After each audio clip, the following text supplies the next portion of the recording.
L'intérim d'Anjrazouilne. Un gouvernement collégial dirigé par Christian Tsay. Après 4 ans et 8 mois à la présidence de la République, Anjrazouilne a donné sa démission dans une lettre du 9 septembre 2023 adressée à la HCC en vue de sa candidature à sa propre succession. Selon la Constitution, l'intérim devrait être assuré par le président du Sénat. Cependant, Irman Narazafmaïf a renoncé à l'exercice des fonctions de chef de l'État en actant cette décision par une lettre du 8 septembre 2023 adressée à la HCC. Par constat de la démission d'Anjrazouilne et du désistement du président du Sénat aux fonctions de chef d'État par intérim, la Haute Cour constitutionnelle, par sa décision numéro 12-HCC-D3 du 9 septembre 2023, a désigné le Premier ministre Christian Tsay à la fois pour assurer les fonctions de chef d'État par intérim et diriger un gouvernement collégial. Anjrazouilne, lui, estime logique et normale cette décision de la HCC. Donc aujourd'hui, si le président du Sénat s'est désisté, donc le pays va continuer à être dirigé collégialement avec le Premier ministre qui va mener et donc le Conseil du gouvernement et le Conseil des ministres. Certains de vos détracteurs parlent déjà de coup d'État institutionnel. Que leur répondez-vous? Ah non, mais nous on n'a pas, c'est pas du tout, c'est vraiment une décision volontaire du président du Sénat. Et comme je le disais tout à l'heure, c'est une sage décision, puisqu'il va donc occuper et continuer à être président du Sénat. Bien évidemment, il n'est pas au courant du dossier qui ont été déjà traités auparavant. Et c'est pour cette raison que c'est tout à fait logique et normal que le Premier ministre dirige le pays avec l'ensemble du gouvernement. Toutes les décisions du gouvernement collégial doivent être adoptées à la majorité de ses membres. Élection présidentielle. Soutien des États-Unis.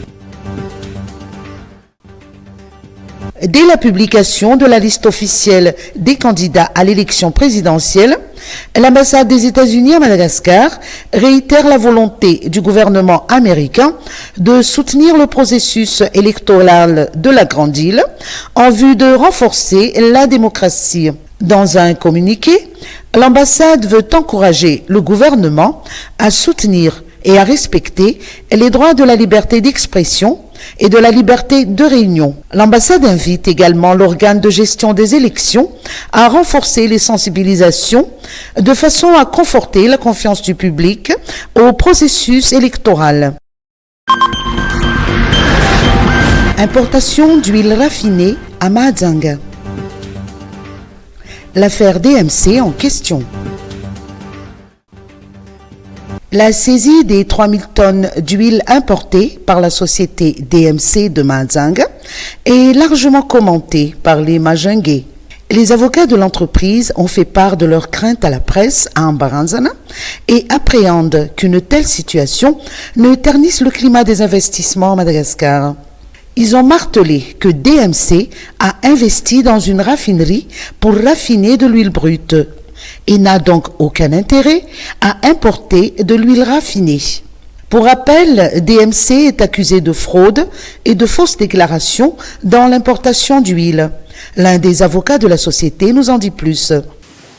Position tarifaire dénommée nomenclature 15 11 10 qui est prévue pour les huiles brutes, alors que dans la copie de la déclaration d'exportation, le fournisseur a choisi la position 15 11 90. Pourtant,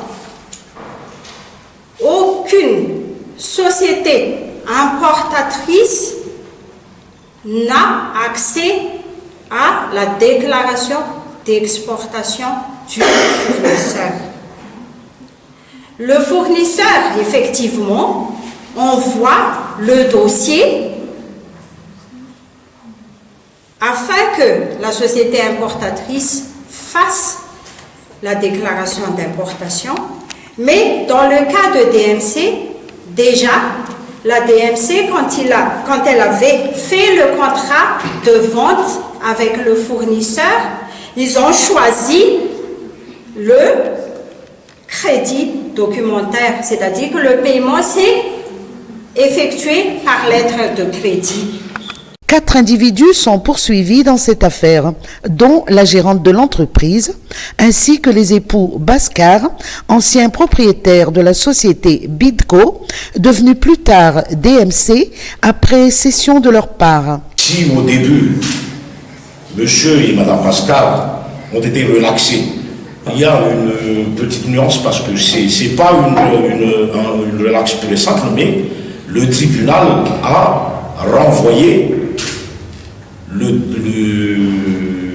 dossier à des fins de la poursuite, c'est-à-dire qu'on a arrêté carrément la poursuite de toutes les personnes impliquées dans cette affaire de fausse déclaration, dont mes clients, monsieur et madame Pascal. Là, on était très satisfaits de la décision parce que finalement, après le procès, pendant le procès, on a pu verser toutes les pièces, tous les dossiers que monsieur et madame Pascal n'ont plus rien à faire dans la société. La société DMC a une capacité de raffinage de 500 à 600 tonnes d'huile par jour et peut maintenir le prix de l'huile à 6 000 ou 7 000 ariars le litre. En ce qui concerne l'importation, l'huile alimentaire raffinée est taxée de 10% de droits de douane contre 5% pour l'huile brute.